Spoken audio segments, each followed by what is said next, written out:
గణేష్ అనే యువకుడు ఒకరోజు రాత్రి వైజాగ్ బీచ్ దగ్గర ఒంటరిగా నడుస్తున్నాడు. బీచ్ అలలకు గాలి చల్లగా వీస్తుంది. అప్పుడే అతనికి అలల సవ్వడి మధ్య ఒక నవ్వు వినిపిస్తుంది. మెత్తగా, కానీ భయంకరంగా. చుట్టూ ఎవరూ లేరు. ఒక్కసారిగా అలల్లో ఒక ఆకారం కనిపిస్తుంది. అది పొడవాటి జుట్టు, తెల్లటి బట్టలతో ఉంటుంది. గణేష్ భయపడి "ఎవరు?" అని అరుస్తాడు. నవ్వు ఇంకా గట్టిగా వినిపిస్తుంది. ఆ ఆత్మ అతనికి దగ్గరగా వస్తుంది. దాని మొహం చూసేలోపు ఆ ఆత్మ మాయమైపోతుంది. గణేష్ భయపడిపోయి ఇంటికి పరిగెడతాడు. కానీ గణేష్కి నిద్రలో కూడా ఆ నవ్వు వినిపిస్తుంది.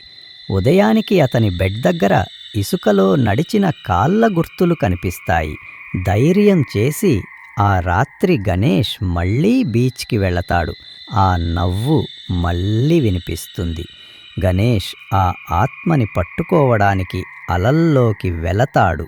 అలల్లోకి వెళ్ళిన గణేష్ మళ్ళీ కనిపించలేదు.